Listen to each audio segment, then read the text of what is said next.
Again আমি চলে এসেছি আমার নতুন ব্লগ নিয়ে। অনেক দিন পর আমি ব্লগ বানালাম বিকজ সাম রিজন কিছু কারণের জন্য ডিসকানেক্টেড ছিলাম। কিন্তু আজকে ব্লগটা হলো স্পেশালি, আজকে হলো স্পেশাল দিন, দ্যাট ইজ আজকে হলো জামাই ষষ্ঠী। অ্যান্ড জামাই ষষ্ঠী হলে তো ব্লগ তো বাতায়। আমি খুব এক্সাইটেড থাকি, বাবা মা খুব স্পেশাল স্পেশাল সারপ্রাইজেস দেয় আমাকে। আমি জানি না কী হবে কী না হবে। সো আমি এখন সকালবেলা ঘুম থেকে উঠে গেছি, উঠে স্নান মান কমপ্লিট হয়ে গেছে, আমি রেডি হয়ে গেছি। এখন আমি যাবো। So stay tuned. আপাতত দেখো কী কী হয়। আমি নিজে জানি না তোমাদেরকে কী বলবো। আপাতত এটা জানি হ্যাঁ বাবা আজকে দোকান বন্ধ রাখছে, দাদার আজকে অফিস বন্ধ। তো কী হবে কি না হবে আই ডোন্ট নো। রণাপুর থাকবে, অবভিয়াসলি জামাই তো থাকতেই হবে। তো দেখা যাক কী হয়। আপাতত যাই এই বাড়িতে, তারপরে কী হয় দেখা যাক।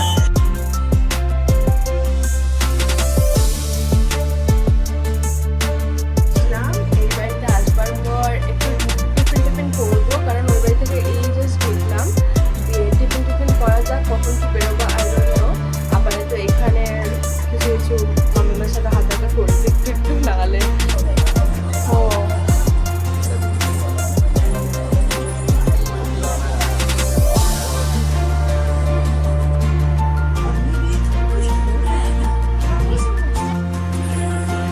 আমরা এখন রেডি, এখন যাব মায়ের কাছে।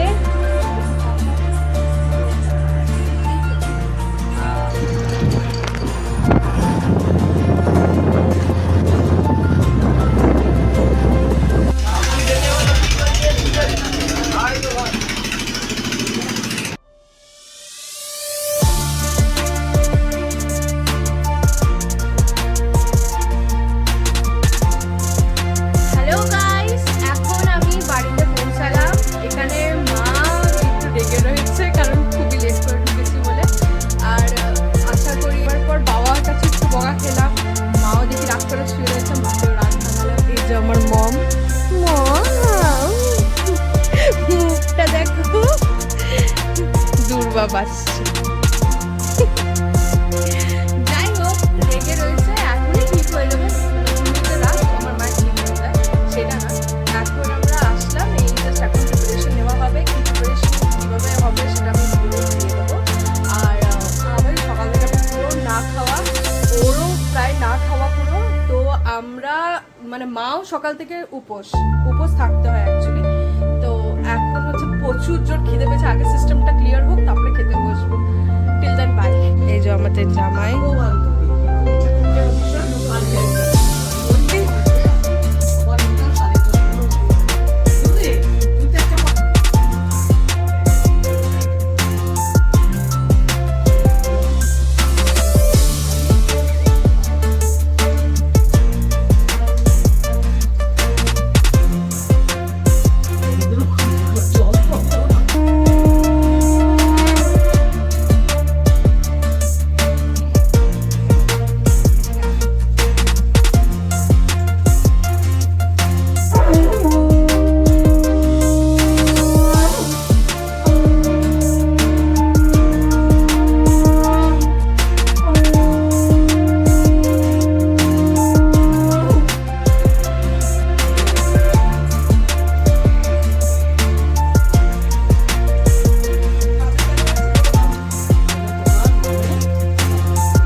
বৃষ্টি পড়লো অনেক জোরে, এখন দিয়ে আমরা সবাই মিলে বেরোচ্ছি একটু সিনেমা দেখতে। লেট করে প্ল্যান করলো যে চল গিয়ে সিনেমা দেখে আসি। আমরা চল সবাই মিলে একসাথে গিয়ে সিনেমা দেখে আসি।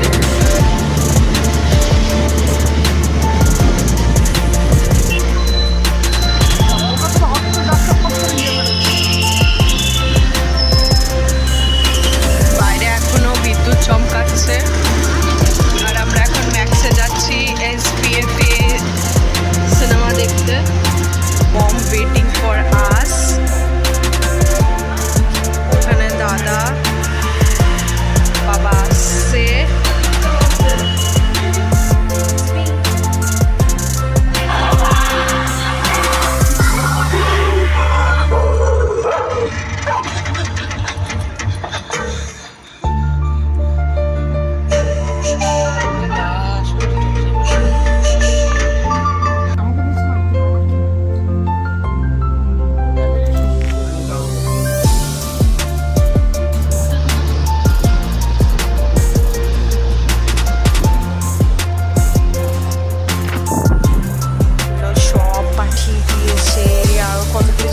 সব ফ্রিজে আমি ফ্রিজে রেখেছি। আর উনি তো ঘুমিয়ে গেছে, ও পুরোপুরি টায়ার্ড।